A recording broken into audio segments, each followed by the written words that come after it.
மண்ணின்றி வந்தவை இதுவன ஓர் துகளையும் கண்ணில் காட்ட முடியுமோ உன்னால் என்ற வரிகளோடு மண்ணின் வளத்தால் மனிதனை காப்போம் என்ற சிந்தனையை சிறுக சிறுக சிதறுவது ஜா ஆல்பினோவின்ஸ் தாவரவியல் துறை உதவி பேராசிரியை ஹோலிகிராஸ் தன்னாட்சி கல்லூரி நாகர்கோயில். தமிழ்நாடு என்றாலே செழுமையின் குவியல், செழிப்பின் உச்சம், வளத்தின் மச்சம் என அடுக்கிக் கொண்டே போகலாம். எங்கும் பசுமை, எங்கும் வளமை. காரணம் என்ன? நம் மண்ணின் வளமையே. மண் என்பது இயற்கையின் ஆதாரம். மண்ணை பொறுத்தே மனிதனின் வாழ்வு, மண்ணை பொறுத்தே அனைத்து உயிர்களின் வாழ்வு.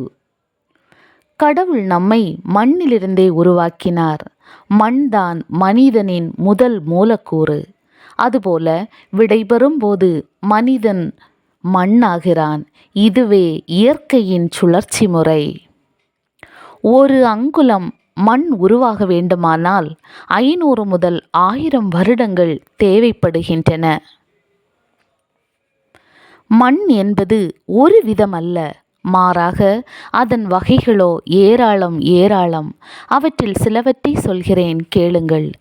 செம்மண், கரிசல் மண், வண்டல் மண், களர் மண், உவர் மண், அமில மண், களிமண், பாங்கான மண், சுண்ணாம்பு மண் என அடுக்கிக் கொண்டே போகலாம்.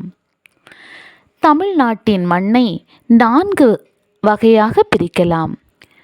செம்மண்ணானது 65%, கரிசல் மண் 12%, செம்பொறை மண் 3%, கடற்கரை மண் 7% ஆகும். செம்மண்ணின் 65%ஐ இவ்வாறு வகைப்படுத்தலாம். இருபொறை செம்மண் 30%, வளம் குறைந்த செம்மண் 6%, மணற்பாங்கான செம்மண் 6%, ஆழம் குறைந்த செம்மண் 2% மற்றும் ஆழமான இருபொறை செம்மண் 8% ஆகும். இவ்வாறு ஒவ்வொரு மண்ணிற்கும் ஒவ்வொரு பண்பு உண்டு. மண் வளம் என்பது மண்ணின் வேதியியல் பண்பு, இயற்பியல் பண்பு மற்றும் உயிரியல் பண்புகளை பொறுத்ததே ஆகும். எனவே மண் வளமாக உள்ளதா என கண்டறிய மண்ணின் நிலையை ஆய்வகத்தில் சோதிக்க வேண்டும். மண்ணின் காரம் மற்றும் அமில நிலை, மின் கடத்துகின்ற திறன், உப்பின் அளவு, நேர்மின் அயனி பரிமாற்றுத்திறன், தழைச்சத்து, மணிச்சத்து, சாம்பல் சத்து, 2ஆம் நிலை ஊட்டச்சத்து ஆகியவற்றை நிச்சயம் கண்டறிய வேண்டும். அது தவிர மண்ணின் நயம், மண்ணின் நீர்பிடிப்பு திறன், மண்ணின் கட்டமைப்பு, மண்ணின் காற்றோட்ட நிலை, மண்ணின் வெப்பத்தன்மை போன்றவற்றையும் தெரிந்து கொள்ள வேண்டும். இது தவிர மண்ணில் காணப்படுகின்ற நுண் உயிரிகளான பாக்டீரியா, பூஞ்சை, ஆக்டினோமைசீட்டுகள் பற்றியும் நாம் தெரிந்து கொள்ள வேண்டும். இது தவிர சில நொதிகளான யூரியேஸ், டீஹைட்ரோஜனேஸ், பாஸ்பேட்டேஸ் போன்றவற்றையும் அளவிட்டு பார்த்தல் இன்றியமையாததாகும். இப்போது வளமான மண்ணின் முக்கிய பண்புகள் சிலவற்றை கூறுகின்றேன். பொதுவாக ஒவ்வொரு பயிர், செடி, கொடி, மரத்திற்கு ஒவ்வொரு விதமான மண் தேவைப்படுகின்றது. ஆகவே மண்ணின் நயத்தை சரியாக கொடுத்தால்தான் பயிரின் வளர்ச்சி நன்றாக அமையும். எப்போதுமே மண்ணின் கட்டமைப்பானது கோள வடிவமாக இருத்தல் வேண்டும். அதாவது ஆழமான மண் அமைப்பு நிச்சயம் தேவை. மண்ணின் நீர்பிடிப்பு திறனை பார்க்கும்போது கட்டாயமாக 12% இருத்தல் வேண்டும். மண்ணின் காற்றோட்ட நிலையானது 10% இருத்தல் வேண்டும். மண்ணின் வெப்பநிலை பொதுவாக 25 முதல் 30 டிகிரி இருத்தல் வேண்டும். மண்ணின் கார அமில நிலையானது 6.5 முதல் 7.5 வரையிலாக இருத்தல் வேண்டும்.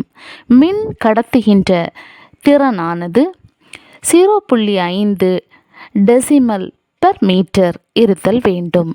நேர்மின் அயனி பரிமாற்று திறனானது 15 சென்டிமீல் பெர் 1 கிலோகிராம் மண்ணிற்கு இருக்க வேண்டும். கரிம சத்து ஆனது 10 கிராம் பெர் கிலோகிராம் மண்ணுக்கு இருத்தல் வேண்டும். தழைச்சத்தானது 280 கிலோகிராம் 1 ஹெக்டேருக்கு இருத்தல் வேண்டும். மணிச்சத்தானது 1 ஹெக்டேருக்கு 20 கிலோகிராம் இருத்தல் வேண்டும். சாம்பல் சத்தானது 1 ஹெக்டேருக்கு 200 கிலோகிராம் இருத்தல் வேண்டும். வளமான மண்ணில் போரான், மெக்னீசியம், மாலிப்டினம், கந்தகம், கினோசன், செம்பு, கோபால்ட், இரும்பு சத்து, மாங்கனீஸ், துத்தநாகம் போன்றவை நிச்சயம் இருத்தல் வேண்டும். மண்ணின் வளம் கூட கூட மனித வளம் கூடும். எவ்வாறு? மண்ணில் காணப்படும் வளமையைத்தான் தாவரங்கள் உறிந்து வளர்ச்சியடைந்து பூ, காய், கனி என நமக்கு அள்ளி தருகின்றது. ஆகவே மண் வளமானதாக இருந்தால் மட்டும்தான் நமக்கு தேவையான அனைத்து சத்துகளும் சம அளவில் உணவுகளில் தானியங்கள் வழியாக நமக்கு கிடைக்கும். எனவே நாம் நோய் நொடிகளின்றி நீடூழி வாழலாம். மண் வளத்தை சீராக பராமரித்து நமக்கு தேவையான ஊட்டச்சத்துக்கள் அனைத்தையும் மண்ணிலிருந்து பயிர்களின் வாயிலாக நம் உணவின் மூலம் எளிமையாக கிடைக்கப்பெற செய்யலாம். மண் வளமாக இருந்தால் அது பயிரின் வளர்ச்சிக்கு தேவையான 17 ஊட்டச்சத்துக்களை தருகின்றதாம். இவ்வாறு மண் தருகின்ற ஊட்டச்சத்துக்களை திரும்பவும் மண்ணிற்கு கொடுத்தால்தான் மண் வளமானது குன்றாத மண்ணாகவும் மகசூல் குறையாததாகவும் இருக்கும்.